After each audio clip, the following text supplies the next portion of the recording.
Right guys, so welcome back to Gaming Today. Today we're going to be talking about a pretty damn bad game, and it's free to play. It's a racing game. It's called Racing Bros. Now guys, you can play this up to 4 people, but I'm going to tell you, no one's going to want to sit there and play this with you. This is a warning. It's free to play, but no one will want to play this. Getting that spoiler out the way, let's get to the game itself. Well, this is a pretty basic game, and I believe it's built in Unity. Now, I'm saying that because guys, I don't know if you guys know me too well, but I used to be programming a lot of games back in the day. It was something I did, especially during like the college period time. I like to do, video games. That's kind of the whole thing. That's why I didn't finish college. I like making games. That's what I like to do, okay?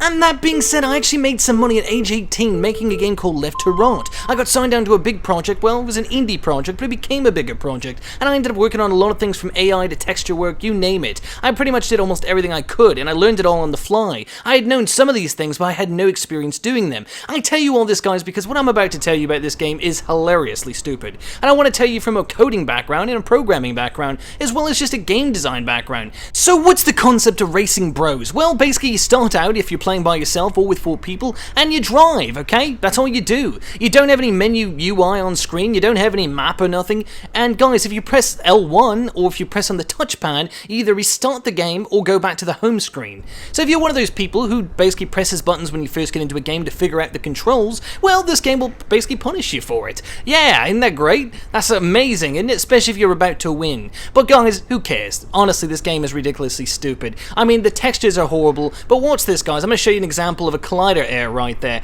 I run over something I should have been able to drive over, but instead of actually driving over it, the car goes into the mound, which is basically the texture, the little mound right there, and I basically bounced off it. So there you go. That just put me behind in the race. How great. And then to make matters worse, when you make the slightest of turn, you basically fall right over. How great programming that is, right? Everyone wants to drive a racing game where you fly all over the place and fall down every time you make a turn. Because guys, what do you do in a racing game? You generally make a lot of turns. That's kind of what racing is. You make turns and try to pass people. Well, if you do that in this game, you get punished for it. Now, the next thing we need to talk about is that render distance, guys. Rendering shadows, in a game is kind of important because it gives player immersion. We don't get any player immersion in this game. You'll never be fooled that you're driving a real car in this game. It's not going to happen, okay? I get it. It's a cartoony art style and it's not meant to look realistic. We all understand that. But when we say immersion, we mean we forget that we're playing a game where we're kind of in the world of the game. You won't get that from this game. No way in hell. I don't care what drug you're on. I don't care how drunk out of your mind you are. That will not happen in this game. It's not even a game. Guys, it barely is a game, okay? It's free to play. It's on the PlayStation 4. As far as I know, it's the only system it's on,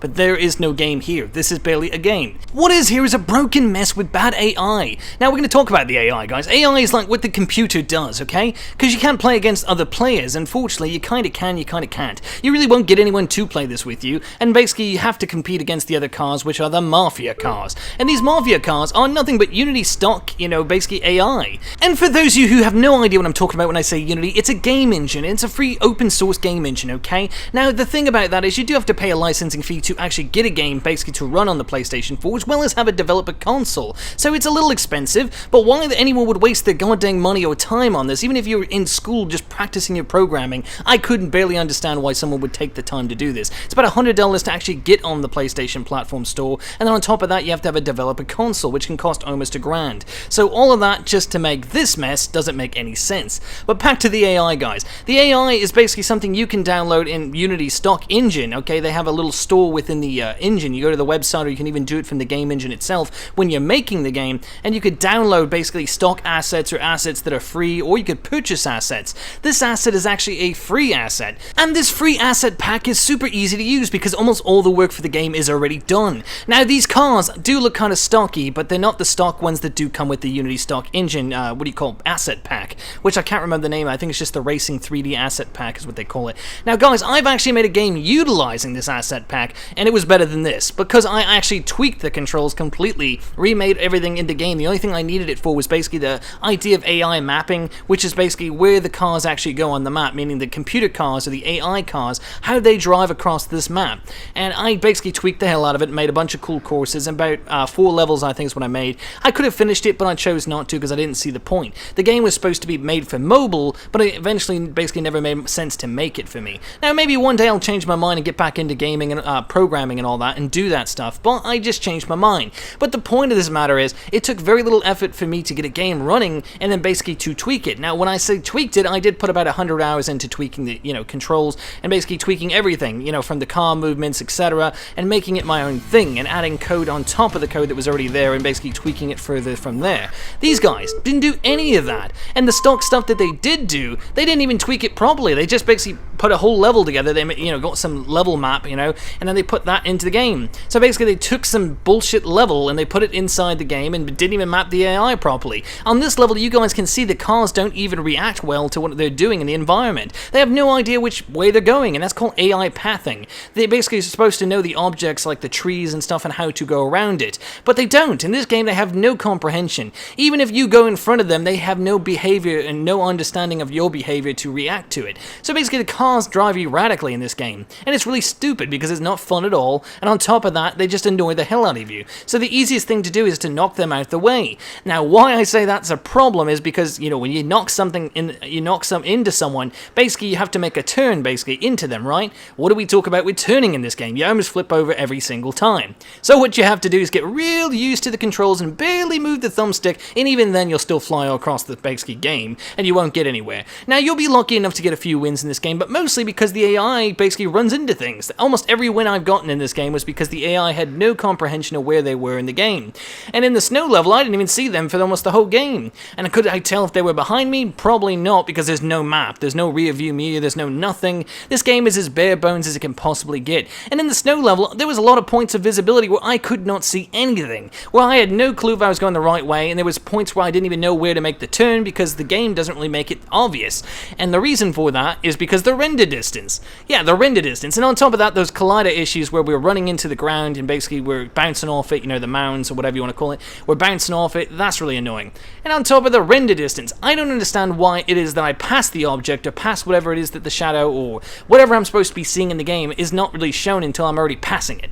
Like, you know what I mean? Like, I didn't see that turn because it didn't render in the distance. So I didn't know that I had to make this turn right there. How could I possibly know? If it's not there, how do I know which way to go? And basically, guys, that's all this game is. And after you do get a few wins, eventually the game might basically call it like madness mode or something like that. I forget what it's called, but it's like some sort of crazy mode. And the reason why it's crazy is because there's more cars with bad AI and have no clue where they're going. So guess how that game goes? You basically get run into left and right, you run into them, they get clogged up in basically some part of the map, and then basically end up get stuck, or you end up having to drive through them if you can, and then get to the end. That's the game, guys. That is what Racing Bros is all about. This is no racing game. This is not even fun. Now, guys, you can support split screen play in this game up to 4 people. You can't play online with anyone, but goddamn, who would play this game? Nobody. Nobody but me, who's basically reviewing this, would want to play this game. I mean, little kids would not enjoy this game. That's the funny part about it. Little kids. We're talking about like littlest 5-year-old kid in the world would not enjoy this game. I mean, seriously, if you're in the desert stuck somewhere, this game would still not be fun if you could play it in the desert. You know what I'm saying? Like, if you're stuck somewhere in the middle of the road, yeah. So, I don't know what to tell you guys. This game is not fun at all. If you want to download it, it's up to you. It's free to play. It lasted about maybe a minute on my console after this review. It was done, okay? So, I don't know what you guys are going to do, but I would not play this game by any means. It is the dumbest game I've played in a while. Next to that music game with the White Boys game, whatever I reviewed, I can't remember. Anyways, guys, hopefully you did enjoy the video, and if you did, make sure to like, comment, and subscribe. Let me know in the comment section down below. Have you played this game? Did you download it? And if not, what do you guys think of it? I think it's pretty rubbish, to be honest with you, but I want to know what you guys think. Hopefully you do like this video, and if you did, let me know. Thank you. Till next time, it's been Gamer Today.